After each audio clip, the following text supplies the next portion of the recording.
এখানে কথামৃত ভবনের শিশুদের কিছু পড়াশোনার সামগ্রী তাদের হাতে তুলে দিল। এইটা আমাদের যেটা মানব সেবায় আমাদের রামকৃষ্ণ মিশন বিশেষ করে যেটা আদর্শ, যে মানুষের সেবা করা, সে যত ছোটই হোক বড়ই হোক, এই সেবাই উদ্দেশ্য হলো আমাদের ধর্ম।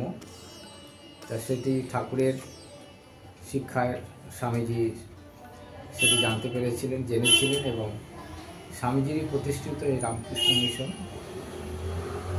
মঠ আর মিশন, মঠ মিশনের যে সমস্ত শাখাগুলি রয়েছে, বেলুড় মঠ হলো আমাদের প্রধান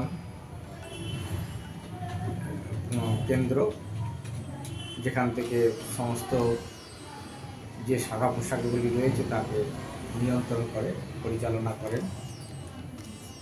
সেই সমস্ত শাখা পোশাকা বেলুড় মঠেরই নিয়মাধীনে, তাদেরই তত্ত্বাবধানে এই কাজগুলি করে চলেছে। তাই এখানে আমাদের প্রায় 110 মতন আপাতত এখানে যারা একদম শিশু থেকে নার্সারি থেকে বড়দের পর্যন্ত 6-7 পর্যন্ত বাচ্চারা এখানে তারা পড়াশোনার জন্য আসে। শুধু পড়াশোনা নয়, তাদের নিজেদের একটা ডিসিপ্লিন জীবন তৈরি করার জন্য। আমরা বলি এটা যে ফাউন্ডেশন, বেসমেন্ট, মানুষের যে বেসমেন্ট ফাউন্ডেশন, যেটার উপরে ভিত্তি করে একটা মানুষের চরিত্র তৈরি হয়, সেই মানুষটা সারা জীবন তার যে মোরালিটি, আদর্শ, সেটিকে ধরে রাখতে পারে। তাই এই প্রথম ফাউন্ডেশনটা যদি ঠিক থাকে, তাহলে আমরা স্বামীজির যে উদ্দেশ্য, যে ম্যান মেকিং, ক্যারেক্টার মেকিং, মানুষ তৈরি করতে হবে, শুধু পড়াশোনা না, তার সাথে সাথে তার চরিত্র তৈরি করা, এটি আজকে খুব দরকার। যে চরিত্র যদি না থাকে, অর্থাৎ আদর্শ জীবন যদি না থাকে, তাহলে শিক্ষার কোনো মূল্য থাকে না। শুধু পুঁথিগত বিদ্যায় শিক্ষিত হয়ে কিন্তু মানুষ হয় না।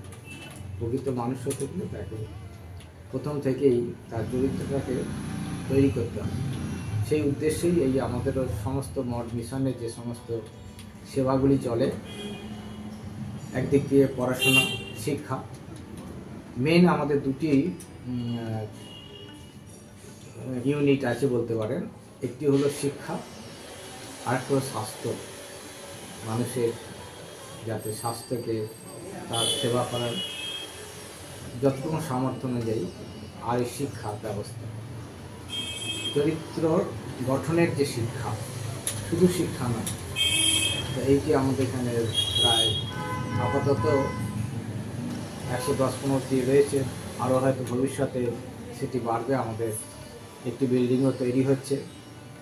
আর এর পিছনে যারা এই সমস্ত শিক্ষিকা, যারা আমাদের মায়েরা বিশেষ করে, তারা এই সেবাটা দিয়ে চলেছে। তারা তাদের এই শিশুগুলিকে নিজের শিশু ভেবেই তারা যাতে তারা মানুষ হতে পারে, পড়াশোনার সাথে সাথে তাদের জীবনটা তৈরি হতে পারে, সেই জন্য তারা খুব আপ্রাণ চেষ্টা করে এটাকে ধরে রেখেছেন।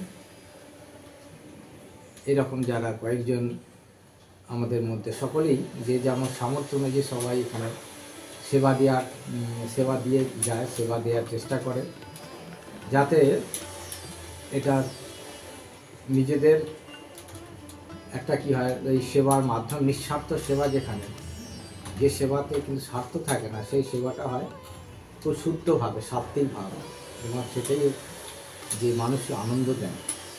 যে সাত্ত্বিক সেবা বা নিঃস্বার্থ সেবার মধ্যে যে আনন্দ, অন্য সেবাতে যদি সেটা স্বার্থযুক্ত কোনো কাজ হয়, সেটা কিন্তু আনন্দ থাকে না। দেনা পাওনা যেখানে থাকে, সেখানে কিন্তু আনন্দ পাওয়া যায় না। যেখানে শুধু দেবে, মানে দেনা পাওনার প্রত্যাশা থাকে, সেইখানে যেটুকুন স্বল্পম অপ্রাস্য ধর্মস্য ত্রায়তে মহত হয়, খুব অল্পর মধ্যেও তার মধ্যে আনন্দ পাওয়া যায়।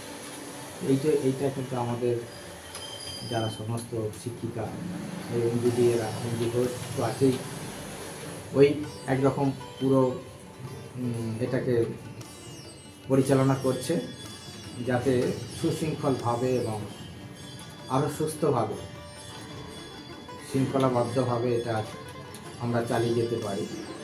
নিরন্তর সেই চেষ্টা রয়েছে এবং করে যাচ্ছে।